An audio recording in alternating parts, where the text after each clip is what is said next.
Before we get into our next attack, the ARP replay, let's answer a few questions. What is ARP exactly? And why do I need it? And why do I need to replay the ARP packet? Let's find out together. ARP is short for Address Resolution Protocol, and it has a job of converting IP addresses to MAC addresses. When two hosts are communicating on a wireless network, they will need to know each other's MAC address. And for a host that does not know the MAC address of another host, when it needs to communicate with it, it's going to send let's imagine a shout out on the Wi-Fi network, asking, hey, do you know who has this MAC address? This is what we call a broadcast, when one computer sends a shout out to everybody, broadcasting to everybody on the network.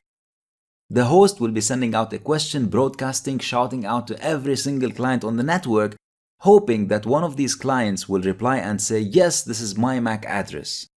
We mentioned before that packets on the Wi-Fi network, when you're using WEP that is, will have an IV attached to them, an initialization vector. So the more packets, or in this case, the more ARP packets we have, the more IVs we have. The more IVs we have, the better our chances are in cracking WEP. And here's how it's going to work. We're going to monitor the Wi-Fi network and wait to see an ARP packet that we can capture. Once we capture the ARP packet, we're going to retransmit it, and because we're retransmitting it, the access point will take this packet and repeat the transmission on our behalf as well. When the access point repeats this transmission of the ARP packet, it will also be generating and sending an IV. So the main objective of this type of attack, which is ARP replay, is to generate more IVs. Now you might be wondering, why are we using ARP specifically? Can we not just use any packet? Reason being is to have the access point replay a packet, the packet needs to have specific properties. So the access point will not accept to replay any packet. There are certain properties that should be there. The first one is that the packet will have a destination MAC address of all Fs. This is a broadcast MAC address.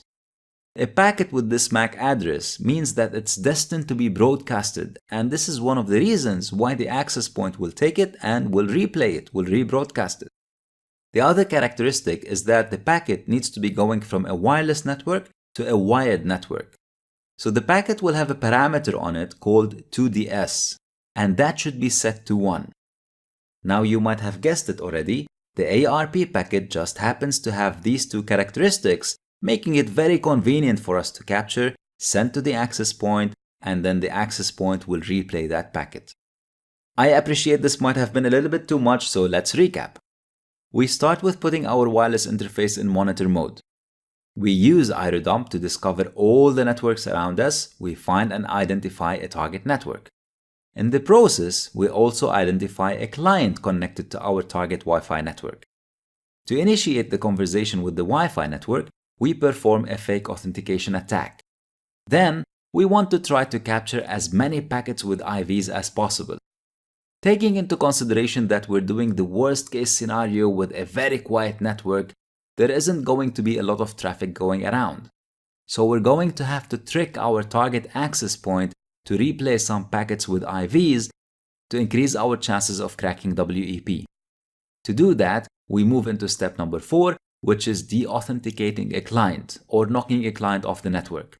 This will force the client to re-authenticate and reassociate with the network, and in the process, the client would be sending ARP packets.